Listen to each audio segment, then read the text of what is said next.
देश भर में लोकसभा चुनाव पूरे जोर शोर से संपन्न हुआ। 543 में से 293 सीटों के साथ एनडीए को जनादेश मिला है, लेकिन विपक्षी गुट भी कुछ पीछे नहीं रहा। जहां एनडीए को 293 सीटें मिली हैं, तो वहीं इंडिया गठबंधन को 232 सीटें हासिल हुई। बात अगर अकेले कांग्रेस की करे तो उनको 99 सीटों पर संतोष करना पड़ा।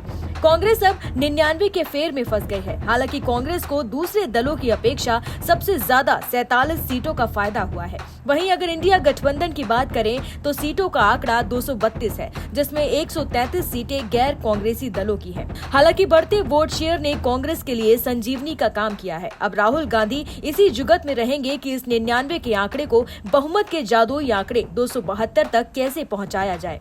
राहुल गांधी को अब क्या करना होगा? राहुल गांधी को जनता के बीच पहुंचने की अभी और भी ज्यादा जरूरत है। सिर्फ एक भारत जोड़ो यात्रा से काम नहीं चलेगा। जनता ऐसे नेता को ही पसंद करती है जो उनका हमदर्द बनता है।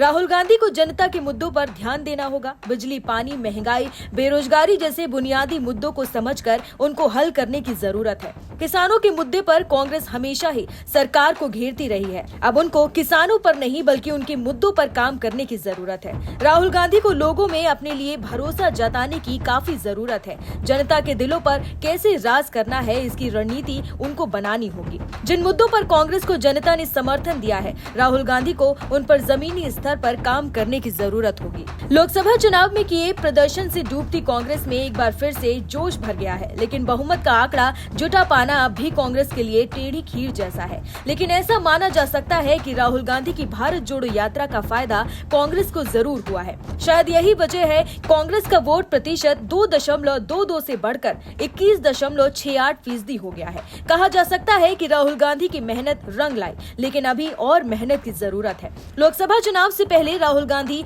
रैलियों में अपनी पूरी ताकत झोंक दी। उन्होंने अकेले ही 107 रैलियां और रोड शो किए। शायद यही बात है कि राहुल इंडिया गठबंधन में एक मजबूत नेता बनकर उभरे हैं। खास बात यह है कि राहुल गांधी वायनाड और रायबरेली दोनों सीटें जीत गए हैं। ये भी कांग्रेस में जोश भरने के लिए किसी तिलस्म से कम नहीं है।